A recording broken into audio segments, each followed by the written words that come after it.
আচ্ছা কখনো এরকম হয়েছে যে ধরো তুমি আর তোমার পার্টনার, ঠিক আছে, তোমার বউ বা বান্ধবী, এবং দেখো যখনই আমরা ধরো ঘর বাড়ি গোছাচ্ছি বা ঘর বাড়ি ধরো চেঞ্জ হচ্ছে, ঠিক আছে, এই ফ্ল্যাট থেকে অন্য ফ্ল্যাটে যাচ্ছি, রিনোভেট করতে হবে সমস্ত কিছু, জিনিসপত্র কেনা টেনা, কি জিনিসপত্র কেনা হবে, এইসব ব্যাপারগুলো ডিসাইড করে কে? যারা ফিমেল যে পার্টনার থাকে একটা কাপলের মধ্যে, ঠিক আছে, ফিমেল যে, সেই ডিসাইড করে যে কীভাবে সাজানো হবে, কীভাবে এই হবে। ছেলেদের খুব একটা বেশি সে থাকে না, এবং এরকম নয় যে তাদের মাথায় এই ব্যাপারে কোনো আইডিয়া রয়েছে। ছেলেরা ঘর গোছানোর ব্যাপারে কিচ্ছু বোঝে না, সিম্পল কিছু বোঝে না, ঠিক আছে। কোনো ছেলে হয়তো বোঝে, অনেক ছেলেই, মোস্ট অফ দ্য ছেলে কিন্তু বোঝে না, ঠিক আছে। আমি ছোটো ফোটো করছি না। এইরকম একটা কাপেল যারা সদ্য একটা ফ্ল্যাট বাড়িতে উঠেছে, তাদের ছোট্ট একটা সদ্যজাত একটা বাচ্চা রয়েছে, তো তাদের ফ্ল্যাটটাকে পুরো একদম ফিটফাট করে সাজাতে গোছাতে হবে। তো ছেলেটার একটা টেবিল কিনতে খুব ইচ্ছা হয়েছে, এবং তার বউয়ের একেবারে পছন্দ না ওই টেবিলটা কেনা, কিন্তু ওই দোকানের একজন সেলসম্যান রয়েছে যে টেবিলটা নিয়ে অনেক বড় বড় কথাবার্তা বলছে। ওই সেলসম্যানের ক্যারেক্টারটা একটু তোমার মনে হবে যে সন্দেহজনক। যাই হোক, অনেক মতান্তরের পরে টেবিলটা অ্যাকচুয়ালি কেনা হবে। তো টেবিলটা অ্যাকচুয়ালি কেনা হবে, আর এই টেবিলটা কেনার পরে যেটা হবে সেটা নেওয়ার জন্য আমি তৈরি ছিলাম। দেখো, এই সিনেমাটা কনভেনশনাল হরর ফিল্ম একেবারেই নয়। তার কারণ এখানে সেরকমভাবে কোনো ভূত প্রেত বা সুপার ন্যাচারাল কোনো জিনিস হচ্ছে ওরকম কিচ্ছু নেই, কিন্তু যেটা রয়েছে সেটা জাস্ট দুঃস্বপ্ন।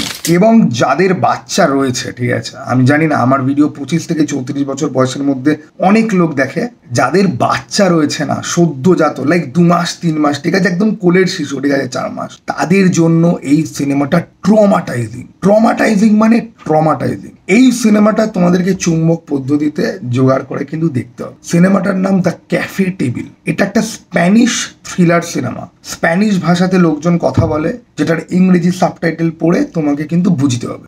কিন্তু দেখো, আমি জানি এই সিনেমা তো সবাই তো যাবে না ডাউনলোড করে দেখতে। যারা দেখতে যাবে আমি জানি তারা ঠিকই দেখতে পারবে। এই সিনেমাটা এমন একটা হরর সিনেমা যেটাকে সাইকোলজিক্যাল হরর সিনেমা আমি বলতে পারি, বা এরকম একটা হরর সিনেমা বলতে পারি যেটা এমন একটা সিচুয়েশন হয়ে গেছে গোটা সিনেমার মধ্যে, এবং সেই সিচুয়েশনে একজন সাফার করছে, আরেকজন খানিক বাদে সাফার করবে। এই যে ইম্পেন্ডিং ডুম, আমরা একটা কথা বলি না, যে একটা সর্বনাশ যেটা আসতে যাচ্ছে, it is just a matter of time. এই সিনেমাটা এত ডিস্টার্বিং। তবে দাঁড়াও, আমি একটা কথা বলি। এই সিনেমাটা আমি একজনের থেকে জানতে পারি, সে লিখেছিল ফেসবুকে, এবং তার খুব ডিস্টার্বিং লেগেছে। আমি দেখেছি, আমার বাচ্চা কাচ্চা নেই, আমার খুব ডিস্টার্বিং লেগেছে। এই সিনেমাটা আমি আরেকজনকে বলি দেখতে, সে দেখেছে কিন্তু তার সেরকম কিছু মনে হয়নি। তো ধরে রাখো, এই সিনেমা দেখার দুটো এফেক্ট হতে পারে। এক, সিনেমাটা দেখে তোমার কিচ্ছু মনে হলো না, আরেক, সিনেমাটা দেখে তুমি বুঝতে পারলে যে এটা না দেখলে পরেই ভালো ছিল। আমার পার্সোনালি এরকম ফিল হয়েছে সিনেমাটা দেখার পরেই, যে কাশ আমি আমার মাথা থেকে এটাকে ডিলিট করতে পারতাম। ঠিক আছে, আমি কি খুব ইমোশনাল মানুষ? না। আমি কি খুব সহজে ভয় পাই? না।